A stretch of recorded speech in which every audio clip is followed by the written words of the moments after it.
এবাদত কি 1.5 ঘন্টার জন্য? 5 ওয়াক্ত নামাজে 17 রাকাত হয়। 17 রাকাত নামাজ পড়তে 1.5 ঘন্টার বেশি সময় লাগে না। যেরকম আমরা এখন তারাবি পরে খতম তারাবি দেখি 20 রাকাত পড়তে 2 ঘন্টা 1.5 ঘন্টা লাগে, অনেক সময় ধরে। তো 1.5 ঘন্টার বেশি সময় লাগে না। আপনি জাকাত দিবেন, পকেট থেকে টাকা বার করে জাকাত দিছেন। আপনি হজ করবেন, টাকা দিয়া বছরে 2টা দিন জিলহজ মাসে হজ করেন।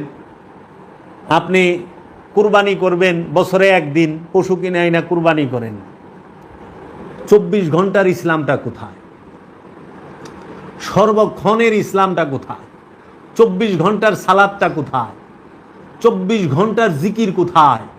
কি করলে 24 ঘন্টার সালাত হয়, দাইমি সালাত হয়? কি করলে আমরা 24 ঘন্টা ইসলামের ভিতরেই থাকতে পারবো? কি করলে আমরা 24 ঘন্টা জিকিরের ভিতরে থাকতে পারবো? আমরা তো 1.5 ঘন্টার আল্লাহর জিকিরের ভিতরে আমরা থেকে আমাদের তো আত্মশুদ্ধি হচ্ছে না, উন্নতি হচ্ছে না, আমরা সেই বিষয় দেখতে পারতেছি না। আজকে বাংলাদেশের এই 2025 সালের রোজার মাসে যতটি রেপ হয়েছে ইতিহাস করে ফেলেছে।